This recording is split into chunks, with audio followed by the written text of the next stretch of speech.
તો ગાઈસ, આજે આપણે બનાવતા શીખીશું ભાખરી, રોટલી અને ફુલકામાં શું ફરક છે અને કેવી રીતે સરસ ગોળ એવી ગોળ મટોળ ભાખરી બનાવી કે રોટલી બનાવી કે ફુલકા. ચલો સ્ટાર્ટ કરીએ આપણે. તેની માટે મેં નોર્મલ જ આપણા ઘરમાં જે બાંધે છે લોટ તે જ લીધેલો છે. તમે જોઈ શકો છો. એને આપણે ડીપ કરીશું.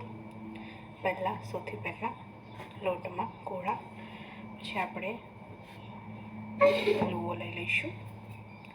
સૌથી પહેલાં તમારે શીખવાનું છે કે ભાખરી બનાવવી કેવી રીતે, ગોળ કેવી રીતે કરવી. સૌથી પહેલાં તમે જો મેં વચ્ચે વિલન માર્યું છે. ઓકે, ધેન 3 રીત મેં તમને શીખવાડીશ. આ રીતે જોઈ શકો છો. આ સાઈડે લઈ જાઓ, પાછું આ સાઈડે, આ સાઈડે લઈ જાઓ, પાછું આ સાઈડે લાવવાનું. બરાબર. પછી તમે બીજી રીતે કરી શકો છો. આ રીતે વચ્ચે લઈ જવાનું, પછી સાઈડ પર લાવવાનું, વચ્ચે લઈ જવાનું, પછી સાઈડ પર લાવવાનું. ઓકે, એવી જ રીતે વચ્ચે લઈ જવાનું, સાઈડ પર લાવવાનું, વચ્ચે લઈ જવાનું, સાઈડ પર લાવવાનું. જોઈ શકો છો કેટલી સરસ આપણી એવી ગોલ મટોળ ભાખરી તૈયાર છે. તમે જોઈ શકો છો એકદમ ગોલ મટોળ ભાખરી આપણી તૈયાર છે. બીજી તમને રીત મેં શીખવાડું છું. લુઓ લેવાનો છે.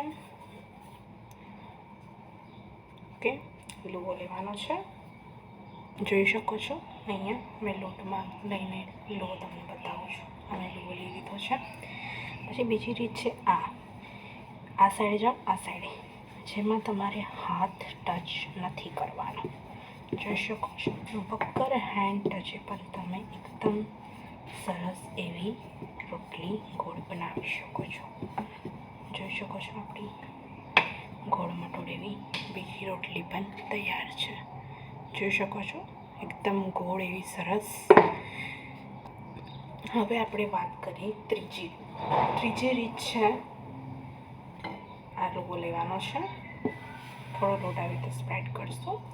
આમાં આમ લેવાનું છે, હાથથી ફેરવવાનું, આમ લેવાનું છે, હાથથી લેવાનું. એક સાઈડથી જ આપણે જવાનું છે. ફેરવવાની છે, હાથથી લેવાની છે, ફેરવવાની છે, હાથથી. આ રીતે સૌથી પહેલાં તમે આમ કરશો અને પછી આને થોડું આમ લેશો એટલે એકદમ રાઉન્ડ શેપમાં આવવાની તમારી ચાપ થઈ જશે ભાખરી. જોઈ શકો છો તમે. ફેરવજો. જોઈ શકો છો એકદમ સરસ એવી રાઉન્ડ શેપમાં આપણી ભાખરી તૈયાર છે.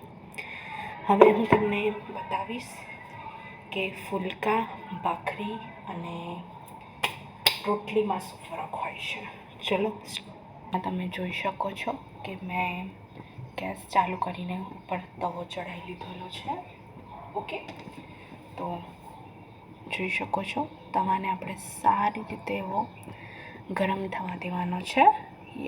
સારી રીતે એવો ગરમ થવા દેવાનો છે. બહુ એટલો પણ ગરમ ના થવા દેતા, માપનો ગરમ થવા દેવાનો છે. આપણો તવો ગરમ થઈ ગયો છે. તો હવે તમને શીખવાડું કે તમારી ભાખરી ફૂલશે કેવી રીતે. ધારો કે આપણે ભાખરી આવી વાની હતી, બરાબર. આ સાઈડ જશે નીચે અને નીચેની સાઈડ આવશે ઉપર. ઓકે, એટલે આમ એડ કરી દેવાની છે.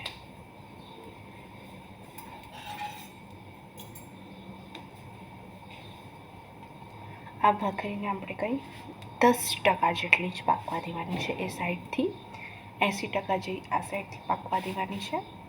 જોઈ શકો છો આપણી 5% જેવી પકાઈ ગઈ છે. જો આપણે 5% જેવી હજુ પકાવવાની છે. ઓકે, જોઈ શકો છો 10% જેટલી પકાઈ ગઈ છે. હવે આ જે નીચેની સાઈડ છે એને આપણે 80% જેવી પકવા દેવાની છે. જી હા, 80% જેટલી. ચેક કરતા રહેજો ભાખરી.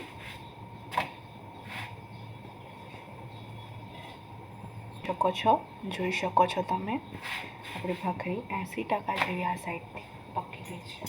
હવે ચીપિયાની હેલ્પથી આપણે એને ફૂલાવી દઈશું. યુ કેન સી, જોઈ શકો છો કેટલી સરસ એવી આપણી ભાખરી બની રહી છે. આને તમે કહેશો ફુલકા. તમને એક બીજી પણ ફુલકા બનાવીને શીખવાડું છું. જોઈ શકો છો જવા દીધો આપણે ભાગ પેલી સાઈડે.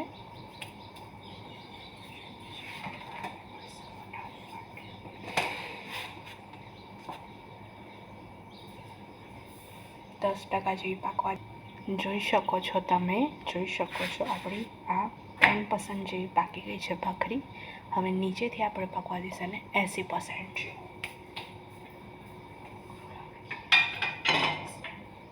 અને આપણી 80% જેવી ભાખરી પણ જે ફુલકા કે આને ફુલકા કહેવામાં આવે છે, જે આપણી ગેસ પર ફૂલાઈએ તે કહેવામાં આવે ફુલકા. જોઈ શકો છો કેવા ગોલ મટોર આપણા ફુલકા ફૂલી રહ્યા છે. હવે આપણે શીખીશું કે રોટલી કોને કહેવાય.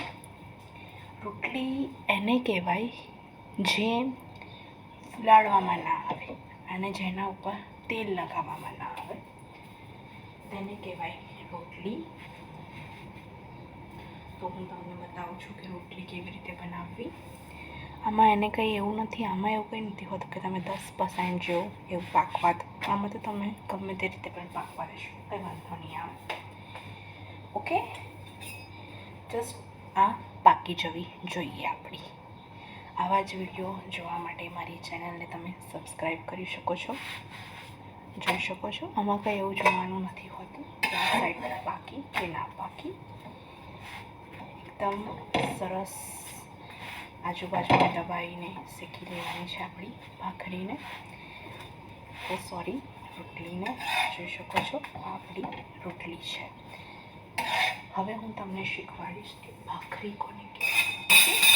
આપણા ગુજરાતીઓને ખબર હશે કે ભાખરી કોને કહેવાય, પણ જાણે નથી ખબર તેની માટે આ છે ભાખરી. હવે આપણે બનાવીશું. પહેલાં આપણે જોયા ફુલકા તેને કહેવામાં આવે છે જે ફૂલાડવામાં આવે છે ગેસ પર. અને રોટલી જેના ઉપર તેલ નથી લગાડવામાં આવતું અને જેને ફૂલાડવામાં નથી આવતી તેને રોટલી કહેવામાં આવે છે. અને આ છે ભાખરી, જેને ફૂલાડવામાં નથી આવતી પણ એની ઉપર આગળ ને પાછળ તેલ લગાવવામાં આવે છે.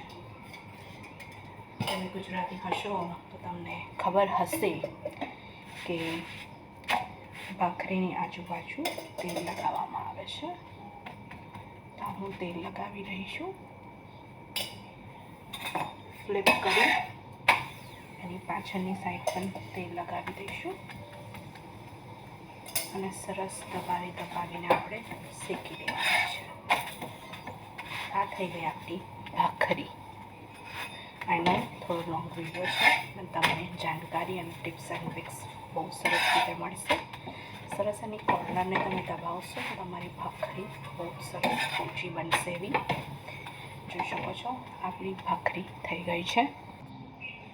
આપણે 2 ફુલકા બનાવ્યા તે આપણા ફુલકા છે. તમે જોઈ શકો છો કેટલા સોફ્ટ એવા આપણા ફુલકા બન્યા છે. એકદમ મચડી કાઢીએ છીએ તો પણ એવા સરસ રહે છે. તમે જોઈ શકો છો આપણા જે ફુલકા જે આપણે 2 ફુલકા બનાવ્યા હતા એની થિકનેસ મેં બહુ વધારે નથી રાખી. આ છે આપણી પછી બનાવી હતી ભાખરી, જેને ફૂલાડવામાં નથી આવતી. જોઈ શકો છો તેલ વગરની કોરી. અને આ છે આપણી ભાખરી તેલવાળી. તમે ફરીવાર, આ છે આપણી ભાખરી જેને તેલ લગાવવામાં આવે છે. આ છે રોટલી જેને તેલ લગાવવામાં નથી આવતું. અને આ છે ફુલકા જેને ફૂલાડવામાં આવે છે. વિડીયો તમને થોડો પણ પસંદ આવ્યો હોય તો લાઈક, શેર અને સબસ્ક્રાઈબ કરજો મારી ચેનલને. આવા નવા જ વિડીયો જોવા માટે.